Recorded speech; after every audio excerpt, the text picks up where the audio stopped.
Hello, welcome back. Uh, Glad to be with you. In this short video, we'll talk about fundamental theorem of calculus. And this gives you a technique how to evaluate definite integrals like a to b fx dx. The process of finding the value of a definite integral, in that process, we do use indefinite integral. So here is the statement, how to apply this. So assume we have a continuous function. That means there are no breaks in the graph of the function, and the function is defined on an interval a to b. We are not putting any restriction on where the graph of f lies in the xy plane.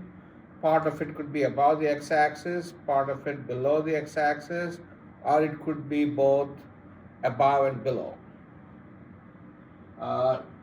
Irrespective of that, first find an antiderivative of the function little f of x. And we learned in section 15.1 how to find antiderivatives.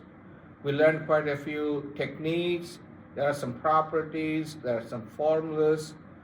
Important them of all is the power rule for indefinite integrals. So you find capital F of x, one antiderivative, then the integral a to b fx dx is capital F evaluated at this point, that's known as the upper limit of the integral, minus the function evaluated at the lower limit. The difference will give you the value of the definite integral. And here's a notation you need to get used to. F of b minus f of a can also be written as, you write the function f of x aligned a to b, and this symbol means you evaluate this at b minus the value of the function at a. That's what this notation means, okay? And this is known as fundamental theorem of calculus. You could use this to evaluate any integral. So let me illustrate by means of a couple of examples here and a few more examples in my next video. And this is, the content is from section 15.4, and this is video 1. So let's start to evaluate the integral. So here's an example. I want to evaluate the integral a to b, not a to b, 1 to 2 x squared dx. I want to evaluate this integral without any approximations. So using this fundamental theorem of calculus. So this is your little f of x, x squared. So can you guess antiderivative? So really, can you guess without the limits x squared dx?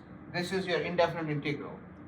Remember we talked about this. This is the power rule.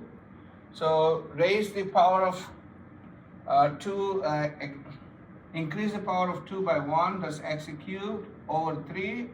And we are so used to writing a constant c.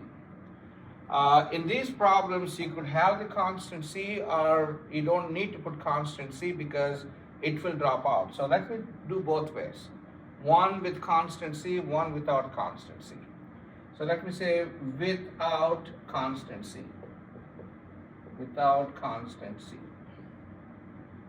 So the antiderivative is x cubed over 3. I'm not using c, x cubed over 3. And if I want to use this notation, line 1 to 2. What this notation implies is you got to plug in 2 first minus the value at 1. So this equals 2 cubed over 3 minus 1 cubed over 3. You plug in 2 first, this is what you get. Plug in 1, take the difference. This is 8 thirds minus 1/3, which is 7/3. So the value of this integral is 7/3. Okay. Now let's do with C, with constant C. Evaluate the integral and see what happens. So this is my antiderivative x cubed over 3 plus c. That's how we wrote in section 15.1. So the integral 1 to 2 x squared dx is x cubed over 3 plus c, the constant, and evaluate between 1 and 2. This notation again. So what this means is you plug in this upper limit first. So you plug in x equals 2, you get 8/3. What do you do with c? The variable is x. C is a constant. So if you want to evaluate this, you simply plug in x equals 2, but you still have to keep your c. So the value is 8/3 plus c. Minus, when you plug in 1, 1 cubed is 1, so 1/3 plus c. Okay? So you have 8/3 plus c minus 1/3 plus c. If you remove the parentheses, c and c get cancelled. This is really 8/3 minus 1/3. 8/3 minus 1/3, which is 7/3. Okay? So as you could see in either cases, whether you don't use a constant for indefinite integral, whether you use constant, you get the same answer.